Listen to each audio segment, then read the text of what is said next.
morning, Shem Stars. Welcome to the class of chemistry. Today we will begin with the topic The solid state, chapter 1.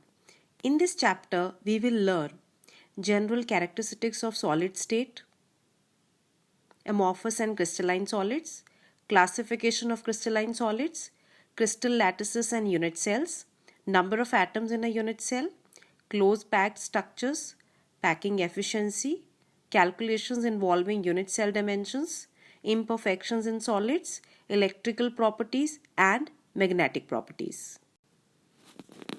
General properties of the solid state are definite mass, volume, and shape. Intermolecular distances are short. Intermolecular forces are strong. Their constituent particles, like atoms, molecules, or ions, have fixed positions and can only oscillate about their mean positions. They are incompressible. They are incompressible and rigid. Solids can be classified as crystalline or amorphous on the basis of the nature of order present in the arrangement of their constituent particles. Crystalline solids have definite characteristic geometrical shape, whereas amorphous solids are of irregular shape. Crystalline solids melt at a sharp and characteristic temperature, whereas amorphous solids gradually soften over a range of temperature. Crystalline solids, when cut with a sharp-edged tool, they split into two pieces and the newly generated surfaces are plain and smooth. Whereas amorphous solids, when cut with a sharp-edged tool, they cut into two pieces with irregular surfaces. Crystalline solids have a definite and characteristic heat of fusion, whereas amorphous solids, they do not have definite heat of fusion.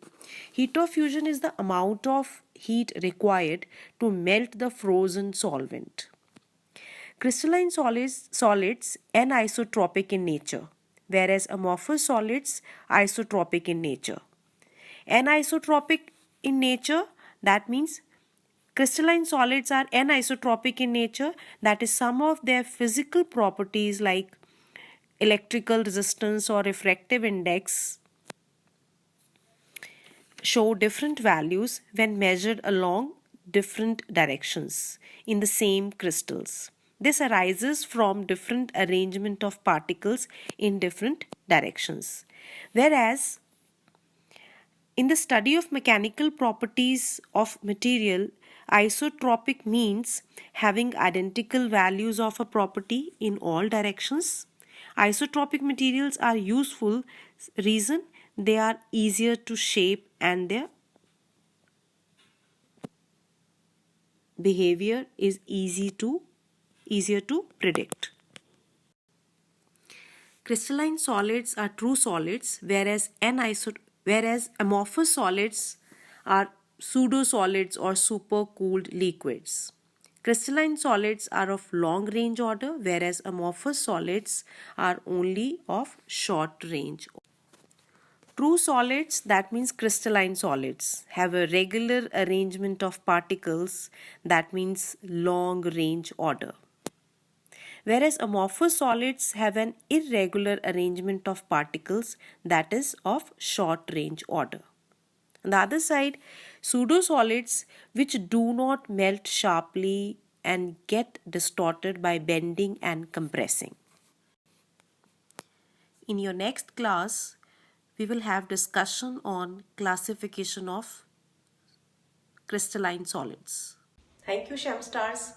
That's all for today. You can drop your queries on Google Classroom. Take care.